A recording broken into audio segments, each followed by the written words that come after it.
Հարգելի աշխարհասփյուռ հայեր, այսօր մենք հավաքվել ենք Սարդարապատի հերոսամարտի եւ Հայաստանի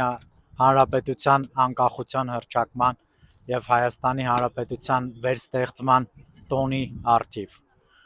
Ինչպես տեսնում եք, մենք գտնվում ենք Արցախի Պապիկ տատիկի, մենք ենք մեր սարերի հուշարձանի մոտ։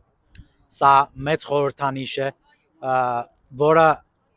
ապացուցում է, որ մենք փոքրաթիվ ուժերով կարող ենք հաղթանակ տոնել։ Պետք չէ վախենալ թշնամու բազմությունից։ Այսօր մենք ապրում ենք 21-րդ դարում եւ քանակը ոչինչ չի որոշում, որակն է որոշում։ Մենք պետք է համախմբվենք, հզորանանք եւ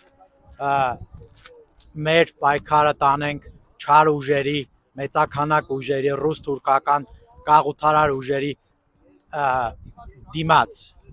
Եթե չկատարենք մեր ընտրությունը, կորցնելու ենք ոչ միայն Արցախն ու Նախիջևանը, այլև այսօրվա ներկայիս Հայաստանը, որը մեր իշխանությունները, այսպես կոչված, ներկայացնում են 29,000։ Մենք 29,000 քառակուսի կիլոմետր չունենք, մենք ունենք 162,000 քառակուսի կիլոմետր օրենքով հաստատված Վիլսոնի իրավարար վճռով։ Ուստի ոչ թե 300,000 ադրբեջանցիներ պետք է գան եւ բնակվեն Հայաստանում, իրենց կոչած արևմտյան Ադրբեջանում, այլ հայերը պետք է գնան եւ բնակվեն Բաքվում, Նախիջևանում, Գանձակում։ 1 միլիոն փախստականներ մենք ունենք, 1 միլիոնից ավել, ովքեր պետք է խոսեն այդ իրավունքից, պետք է խոսեն ազգային ուժերը, ազգային բևեռի ազգային ժողովրդավարական բևեռի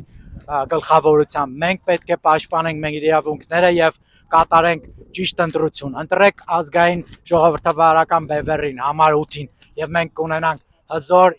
ինքնիշխան եւ միացյալ Հայաստան։ Պայքար համար 8, ճիշտ ընտրություն։